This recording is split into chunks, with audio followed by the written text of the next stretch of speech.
היי, אני שוהם, וברוכים הבאים למשפחת פרידמן. איפה ששבת היא לא רק יום מנוחה, היא הרפתקה.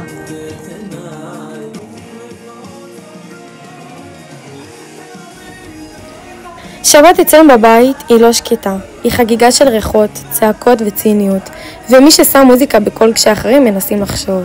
אבל זה הקסם, בתוך כל הרעש הזה אני מרגישה הכי בבית, וזה אולי לא מושלם, אבל זה שלי.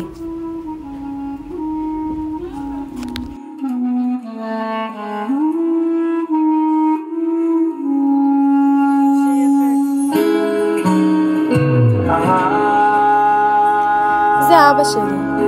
אנשים חושבים שהוא קשה, אבל הם פשוט לא מבינים ציניות. הוא לא צריך לחבק כדי שאני אדע שהוא אוהב.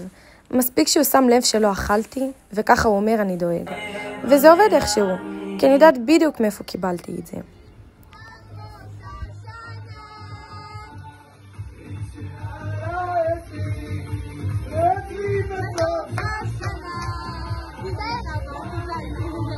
כל הרצון הטוב, אבל... ואמא שותה בתור פטל. היא עושה לי וידאו לעריכה של החמודה הזאת. תעשי לחיים. לחיים, כפרה, שבת שלום, יפה שלי. זאת אמא שלי. הקשר שלי איתה הוא או אהבה או קרב סכינים. תלוי בכמה זמן עבר מאז שסידרתי את החדר.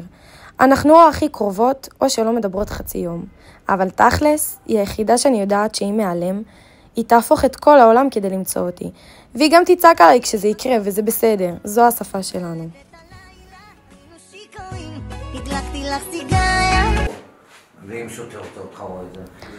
זה האח שלי. הוא עושה בשבילי הכל, גם כשאני לא מבקשת. לפעמים הוא לא הכי חד, אבל הוא מבין אותי גם כשאני בשקט. שזה יותר ממה שאני מבינה את עצמי לפעמים. הוא קצת מרחף, אבל הוא נוחת כשאני צריכה. לא שיווק שקשורה אליהם, או חביבה. יהודית בלי יהודית. זאת יהודית, היא החברה הכי טובה שלי. שזה בעצם דרך אחרת להגיד שהיא הבן אדם היחיד שאני מרשה לו לראות אותי באמת.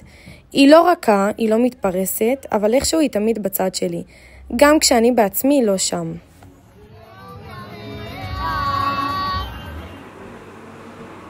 טוי. טובה.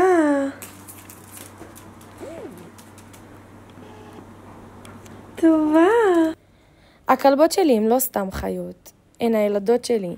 כשהכל מרגיש כבד, הן פשוט באות ומתיישבות. בלי שאלות, בלי הסברים, רק נוכחות.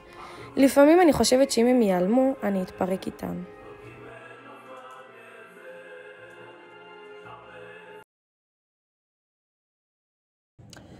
ואז מגיעים הבישולים. אם תתאמו מהדגים של אמא שלי, תבינו למה אנשים חוזרים בתשובה. והחמין של אבא? תכתבו צבעה לפני שאתם תואמים. אתם לא תצאו מזה אותו אדם.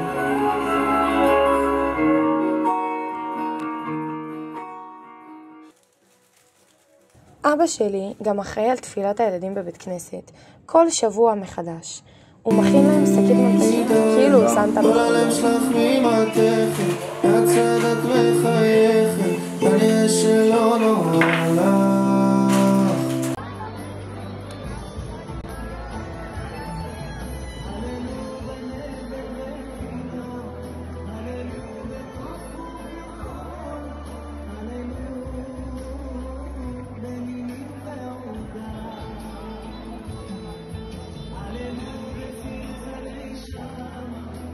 תודה שצפיתם, זה היה קצת מהשישי שלנו בבית, באהבה משפחת פרידמן.